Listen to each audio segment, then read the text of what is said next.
Bé, en primer lloc, m'agradaria donar-vos les gràcies a tots i totes per estar avui ací, amics i amigues de la comarca i de fora d'ella. I en especial, agrair-vos la vostra feina a tota la gent que heu fet possible que sigui un congrés comarcal del Bloc Jove de la Marina Alta. Gràcies a tots i a totes. Bé, avui estem ací a Dénia per fer balanç de tot el que hem fet aquests darrers 2 anys, des de l'abril del 2008, quan van celebrar el primer congrés comarcal.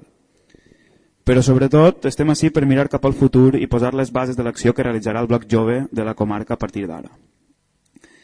De tot el que hem fet durant aquests 2 anys, m'agradaria destacar una cosa que ens ha sabut fer amb bastant encert, i aquesta cosa és consolidar-nos.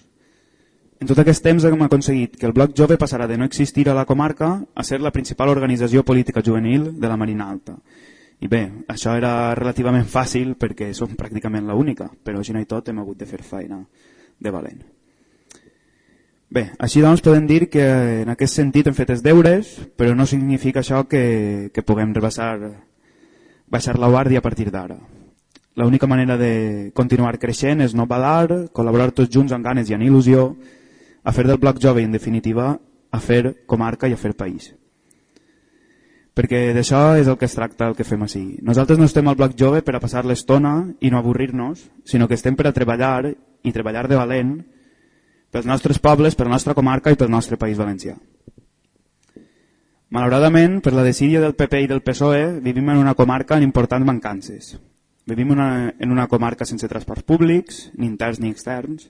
Vivim en una comarca amb una infraestructura sanitària deficient, i si no que els ho diguen els de Calp que han de vindre a Dénia a l'hospital.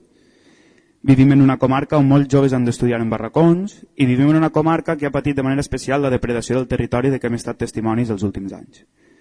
Contra tot això, contra tots els obstacles que es dificulten el dia a dia a la nostra comarca, anem a treballar des del Bloc Jove. I anem a fer-ho com toca, és a dir, des de baix cap a dalt, des de la gent, des dels pobles, involucrant-nos en el treball dels col·lectius locals del bloc. En definitiva, fent sentir per tots els mitjans possibles la veu dels joves de la comarca en tot allò que ens afecta. I bé, ja vos dic jo que anem a aconseguir el que es proposem. N'estic totalment convençut. Aquesta és una comarca potent, una comarca amb gent que es mou, una comarca amb molts pobles i molts joves que estimen el seu país, la seva llengua i la seva cultura, i que de ben segur que estan disposats a fer el que siga per aconseguir un país valencià i una Marina Alta més valencians, més dignes i més d'esquerres. Gràcies a tots.